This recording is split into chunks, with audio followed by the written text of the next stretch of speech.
WZDX presents an extra look at the hottest action from the world of sports.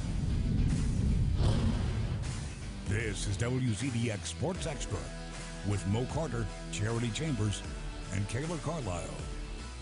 College football is finally back, so you know what that means. Welcome to another full-packed episode of WZDX Sports Extra. I'm Charity Chambers here alongside Kayla Carlisle. Get my voice twist a little bit. You know, I'm so excited. That's exactly. what it is. Well, we'll be hearing from Mo Carter later in our show, but first we've got a lot of college football coming your way, so let's go ahead and check out what we've got coming up on tap. Of course, we're kicking things off with our SEC schools, Auburn and Alabama. Sports Director Mo Carter will be giving us a special report all the way from Atlanta, and then Charity and I will be giving you our thoughts on both games. After that, we'll show you some highlights from our local teams as well. I'm talking about Alabama and UNA, and then we'll finish the night off with our best of the week. First, we're kicking things off with the Auburn Tigers. They played in their first game in Mercedes-Benz Stadium last night in Atlanta. Let's take a look at how they would do. This year, they opened the season there as well against number 6 Washington. The Tigers hoping to break that curse after a great punt return. Auburn with great field position. They capped off a 6-play drive with this. Jarrett Stidham throws one up to Sal Kalina for a 10-yard touchdown. 2-point conversion was no good. Auburn goes up 6-0. In the first half, Auburn's defense came to play. Montavious Atkinson putting the pressure on Jake Browning. He tries to throw it away, but ends up throwing an interception. Jamil Dean comes down with the pick. But Auburn's next drive stalls, so Anders Carlson, former Auburn kicker Daniel Carson's brother, comes out and boots a 32-yard field goal, making it 9-0. He would end up making 3 field goals in the first half. Time winding down in the first half. Auburn is up 15-6, but not for long. Look at this sick one-headed catch by Huskies Quentin Pounds for the touchdown. We're going to go ahead and go to the fourth quarter now. It's still 15-13. Washington, they are in the red zone, but they would have to settle for a field goal, but it does give them the lead by 1. Not looking too good for the Tigers right now. 6 minutes left in the game. Auburn has to make something happen. Stidham looking for an open man. He finds Darius Slayton for 21 yards, putting them on the Huskies 25. That play would set them up for this. Stidham, he hands it off to Boobie Whitlow, and look at him go. He barrels his way into the end zone. 2-point conversion would be no good, but Auburn is up 21-16. And Auburn's defense comes up big on Washington's final possession. Smoke Monday and Daniel Thomas sack Browning and strip him of the ball on 4th down. It would later be ruled an incomplete pass. Turnover on downs. Auburn goes on to narrowly win 21-16. Mo Carter has more from Atlanta. In the third straight contest at the Mercedes-Benz Stadium, the Auburn Tigers didn't strike out like they did in their previous 2 contests here in the ATL. They were able to pull off a victory against the Washington Huskies by executing in all 3 phases and making key plays down the stretch in the Chick-fil-A Kickoff Classic. There's no doubt it can give us momentum when you beat a top 10 team, you know, and they're well deserving of that. So it definitely gives us momentum, you know, as far as before we get in the SEC play. But out the gate, Auburn was on fire. Jarrett Stidham and the offense were clicking on all cylinders. But by the second half, Washington was able to turn the tide on Gus Malzahn's team and eventually took the lead late in the second half. And that's when the Tigers defense stepped up their game tremendously. That unit wreaked havoc and sacked Jake Browning 5 times. Did a pretty good job at stopping them in the red zone. So, you know, that's just things that we continuously work on at practice and, you know, we take serious and try to make it like a game as much as possible. So when we get in those situations, you know, we can come out on the right side. So that's what we did today, and I feel like we did a good job, and we just got to continue to get better. we knew this was going to be a close game. We knew it would come down to the end. We were talking about that, and you know, leaders like Darryl and Jarrett, you know, they seized the moment, and even when it didn't look super at times, they just kept believing and just willed us to win and found a way to win. Saturday's victory against Washington was a relief for the Tigers, who had lost their last two games, which were both played in the new Mercedes-Benz Stadium. When you look at the last few times we came here, you know, we just didn't execute, we just didn't win, and you know, we don't care if it's here or if it's in, you know, in a parking lot. I mean, we just want to play football. We just want to find a way to win. Coach Gus Malzahn says that his team will enjoy this victory for only 24 more hours, and then after that, they'll get ready for their home opener against Alabama State, which is next Saturday down on the Plains. Covering the Auburn Tigers at the Chick-fil-A Kickoff Classic in Atlanta, I'm Mo Carter for WZDX Sports. Thank you for that, Mo. So, Kayla, after watching that game, a lot of things really stuck out to me. I thought the Tigers came out hot. Obviously, on their first drive, they drove down the field and scored a touchdown, but they failed to capitalize the rest of the first half, settling for 3 field goals instead of capitalizing the times when they were in the red zone. But nevertheless, I think they held their own in the first half. Now, second half, I got to tell you, it seemed like a completely different story. They came out looking like a completely different team. Their secondary looked horrible, but then the offense, they weren't doing a great job of keeping them off the field, so it's kind of goes back and forth between the offense and defense. But going into halftime, Malzahn said they needed to run the ball more, but I say if it ain't broke, don't fix it. Love it. Yes, you keep it in the air since throwing it has been working for you. So then if you have to run the ball, you do it only if you have to, though. But overall, I would probably give the Tigers' performance a C-. Now, that might sound a little harsh. Don't come at me, Tigers fans. They have a lot of kinks to work out if they want to win even bigger games this season, Kayla.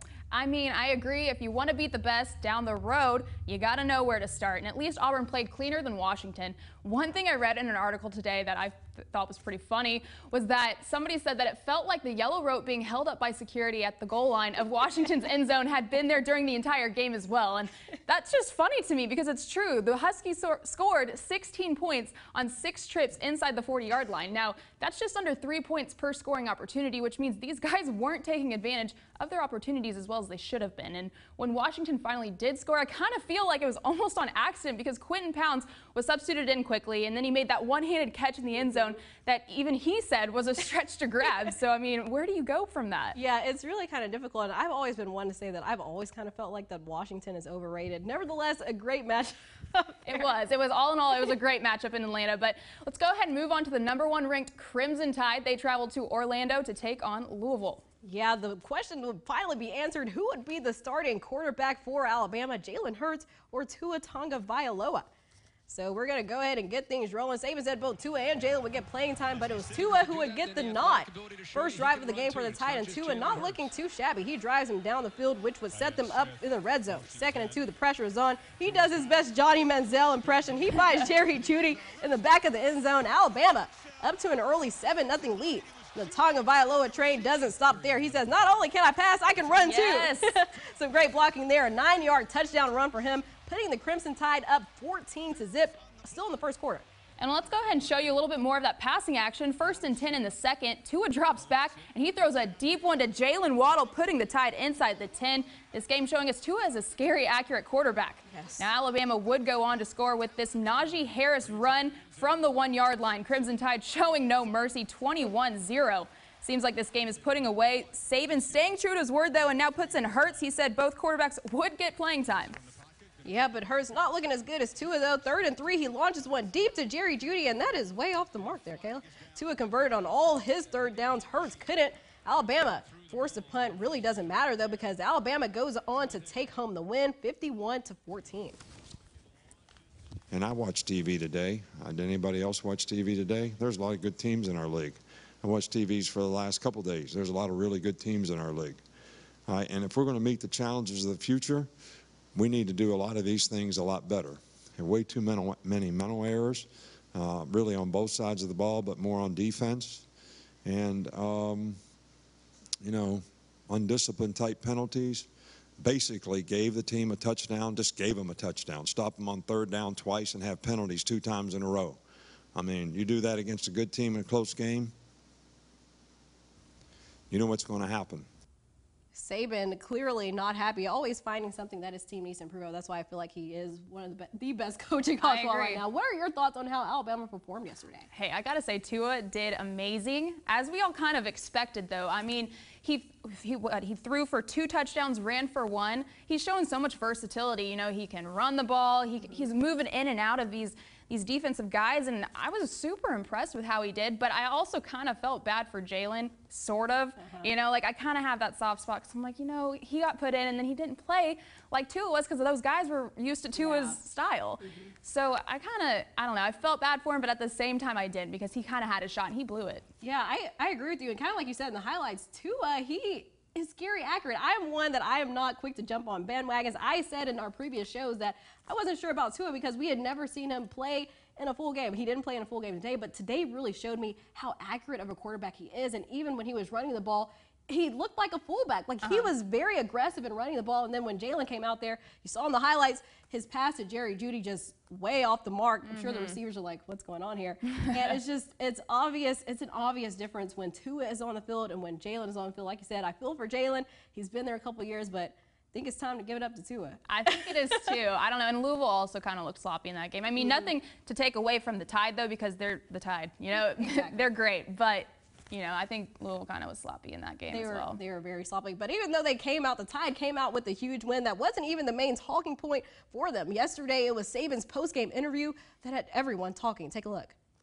All right, Coach, everyone had questions about who was going to start at quarterback when this game started. What answers did you have about your quarterbacks after watching both of them play tonight? Well, I still like both guys. I think both guys are good players. I think both guys can help our team. All right, so why do you continually try to get me to say something that doesn't respect one of them? I'm not going to, so quit asking. Oh my goodness, Kayla, she asked a very fair question. I have to. She handled it like a pro, though. She's obviously a pro, but Saban really didn't have a right to react in that way. I get where he's coming from, though, because he's told the media so many times, stop asking about the quarterbacks, stop asking about the quarterbacks, but yet we all still want to know, like, what's going on. And Maria, she asked a question that hadn't been asked. This was after the game. She said, how do you think both quarterbacks perform? Like, it wasn't about who's going to start the next game. It was about their performance, and he just went off on her. I know. I think a part of him, he's been in that situation before. He's used to those kind of sound bites being pulled and twisted in another direction, and not necessarily by Maria, but because those bites get sent to other places, and those people, those reporters can twist them, and then it's just, it's a madhouse. Yeah, but I do have to say, ESPN reported that he actually called Maria last night and apologized to her. Right. So, I mean, good for him. Does that make it a little better? I don't know. I mean, at least he apologized. But yeah, at least he apologized. I feel like that's kind of unlike Saban, but I'm glad he did. Yeah, I agree. Yeah, let's go ahead and check out some other SEC teams. Kayla, what do you have for us? Well, former Alabama defensive coordinator Jeremy Pruitt made his debut as Tennessee's head coach last night against number 17 West Virginia. The Vols not off to a great start. 1st and 10 for the Mountaineers. Will Greer with the play fake. He fires one to TJ Simmons, and the defenders can't tackle him. He takes it to the house for a 59-yard touchdown, 10-0. Second quarter now, same score, 4th and goal for the Vols. Jarrett Garantano play fake. He lobs it up to Dominic Wood-Anderson in the end zone for the Vols' first touchdown of the season, 10-7. But in the second half, it got ugly. Will Greer would launch one deep to David Sills for the score. Mountaineers go on to win 40-14. And here's a look at some other SC scores from this weekend. Florida took down Charleston Southern 53-6, while Mississippi State showed no mercy against Stephen F. Austin 63-6. Vanderbilt took home their first win of the season over Middle Tennessee State 35-7, and Georgia destroyed Austin Peay at home 45-0. Yeah, and coming up after the break, we're giving you Alabama A&M's game from last night and a look at UNA's first win as a Division I program. Stay with us.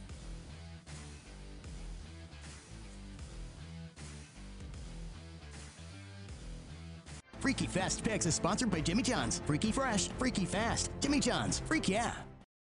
Now back to the action on WZDX Sports Extra. Yesterday, Connell Maynor made his debut as Alabama A&M's head coach in their season opener against Miles College. And even though the Bulldogs showed some power out of the gate, they still have some cleaning up to do. First quarter, Alabama A&M with the ball. Miles College already down a field goal. Akil Glass with the snap, and he's going to hand it off to Jordan Bentley, who dives right into the Golden Bears defense, but he gets through the pack and runs it right into the Bulldogs end zone. They go up 10-0. Second quarter now, Bulldogs ball. Glass running around trying to find an opening, and he goes up for the 18-yard pass to Isaiah Bailey, who makes it into the end zone for yet another Bulldogs TD, 17-zip. Going into the second half now, Bulldogs up 24-0. Glass passes to Marcellus Clash, and he is gone for more than 30 yards. He gets into the end zone for yet another A&M touchdown. The Bulldogs go up 31-0. Were you expecting a blowout like this from this game? To be honest, yes, but to be humble, you got to respect all and fear none, like Coach Maynard says. And we came out and we did our job. We executed. I mean, we got a few mistakes, but we're going to fix it. And they was well prepared, and they went out and executed. This is kind of what we wanted to do. We felt like we should do. We're a Division I team, they're the D2 team, so we wanted to go out and dominate. And that's what we was able to do tonight. Now, we made a lot of mistakes, and we got to get that cleaned up if we want to beat UNA next week. So we'll watch the tape tomorrow, learn from the mistakes, and try to get those cleaned up because we got to play a lot better than we did today if we want to win again next week. A&M's next game will be against UNA, and speaking of the Lions, they had their first game yesterday as an official Division I school. Yeah, that's right. They traveled down to Utah to take on Southern Utah. Let's see how things played out. We're starting off in the second quarter, a close game, score tied at 3 apiece. Christian Lopez passes it to Dexter Boykin for 21 yards for a first down at Southern Utah's 2-yard line. That sets them up for this play. Christian Lopez calls his own number and runs it in for a 2-yard touchdown, 10-3. Nice. Still the second quarter, third down and 4 for the Thunderbirds. Chris Halbach passes it to Ty Rutledge in the end zone, tying the ball game. Third quarter now, Lions down 16-13. Lopez with the ball. He's going to do a screen pass to Jacoby Bird. Receivers picking up some nice blocks, but look at him making the defenders miss. He runs it all the way in for a 39-yard score. Lions go up now 20-16. That's awesome. Fourth quarter now, Lions down by 3 with just under a minute left in the game. Christian Lopez throws it up to Donzel Polite. He dives for the pylon, but they mark him down at the 2-yard line. Oh my goodness, less than 30 seconds left in the game. Now Lions can win the game right here, and they do. Lopez to Boykin in the end zone. UNA wins the nail-biter 34-30. Big win for them. Like we mentioned, their first Division I game, their first win in Division I. Kayla, you were at A&M's game last night. Who they'll be taking on next week right here in Huntsville. How do you think these two will fare up? I'm not sure. Honestly, UNA really surprised me last night. I mean, A&M definitely looked good. I mean, they killed their team too. But they have a lot of cleaning up to do, and I think that's something they're going to focus on this week a lot. But I think it'll be a really good game. Yeah, I think so too. I'm really excited about it. I am, and there's still a lot more football action to come when we come back. Don't go anywhere.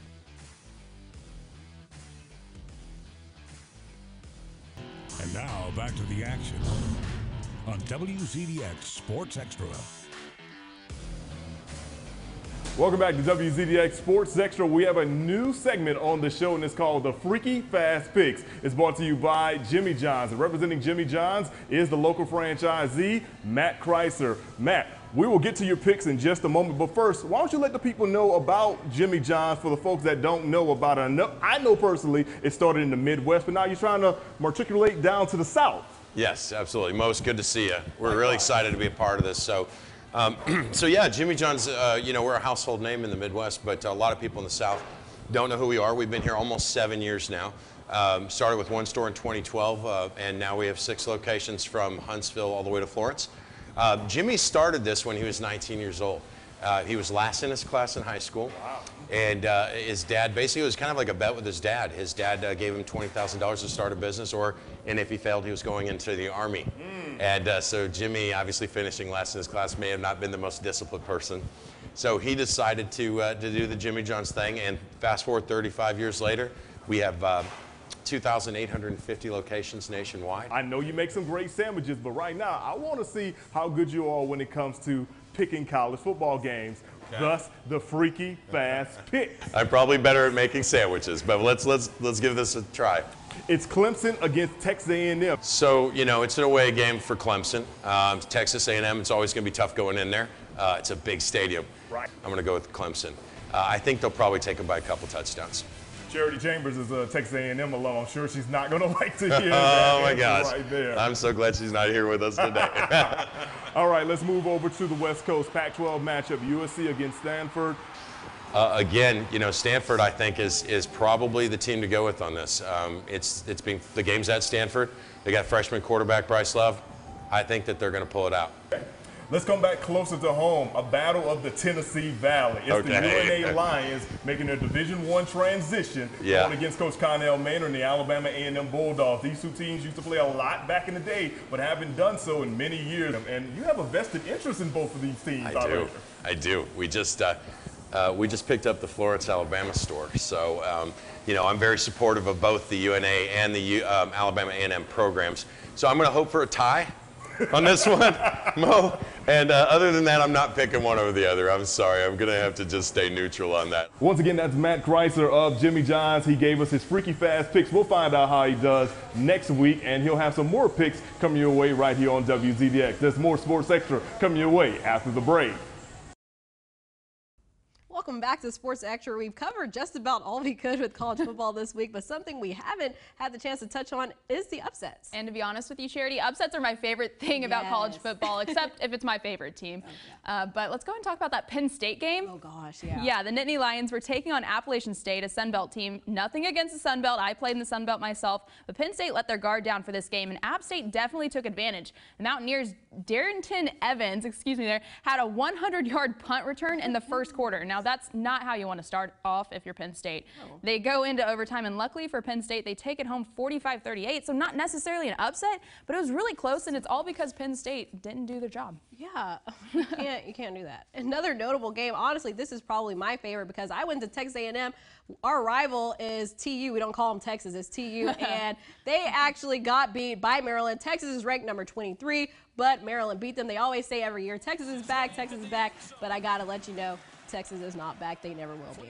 So petty. It is. And honestly, Kayla, this is a great transition to my best of the week because my best of the week is actually a shout out to my alma mater. They got their first win under head coach Jimbo Fisher. Yes, gig 'em.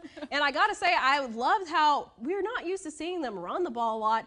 They ran the ball down their throats, saw a lot of passing action mixed in there. So just a lot of variety that I'm not used to under Sumlin. When we had Sumlin, now that we have Jimbo Fisher, I'm really excited about this. So that's my best. You guys feel like you're legit now?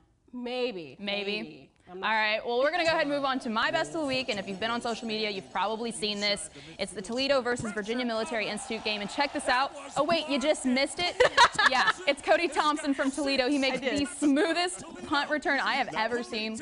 Let's go and watch it again after we check out the crowd a little bit, but it's amazing. Like, just watch this. I've literally never seen it. Look, he just, oh, I got it. Like, he runs it right in. If you blink, you miss it. Like, that's crazy to me. I've literally never seen anything like this in my life. I've replayed this so many times. Yes. It's truly amazing, but it's impressive nonetheless, and good for him for doing that. Yes, I gotta say, you win best of the week this week. That's amazing. Oh, thanks. Over A&M? I don't know. Okay. Maybe taking it a little too far now. Okay, well, that's all we've got for you guys this week. Shout out to Lazy Boy for these awesome couches, but we'll see you next week. Thanks for watching WZDX Sports Extra. Furniture provided by Lazy Boy Furniture Galleries. Live life comfortably.